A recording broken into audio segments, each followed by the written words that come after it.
તો આંતરરાષ્ટ્રીય યોગ દિવસ નિમિત્તે ભાવનગરના સિહોરમાં અનોખી રીતે યોગ દિવસની ઉજવણી કરવામાં આવી। જિલ્લા કક્ષાના કાર્યક્રમમાં મોટી સંખ્યામાં સગર્ભા બહેનોએ એકસાથે યોગ કરીને સ્વાસ્થ્ય અને સકારાત્મક જીવનશૈલીનો સંદેશ આપ્યો।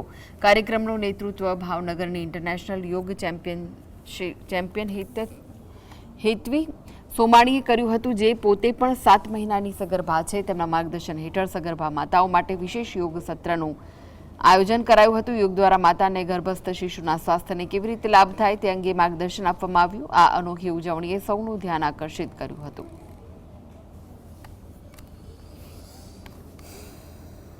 અને એ જે અમારો પ્રોગ્રામ છે ખૂબ જ સફળ ગયો છે, કારણ કે હું પણ 7 માસ પ્રેગ્નેન્ટ છું। તો જ્યારે એક પ્રેગ્નેન્ટ વુમન સામેની દરેક પ્રેગ્નેન્ટ વુમનને કરાવે યોગાસન, તો એને પણ અંદરથી એક ભાવના ઉત્પન્ન થાય છે કે અમારે આ યોગને અપનાવવું જ જોઈએ।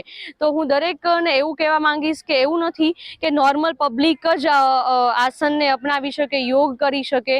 તમે કોઈ પણ હાલતમાં યોગને અપનાવી શકો।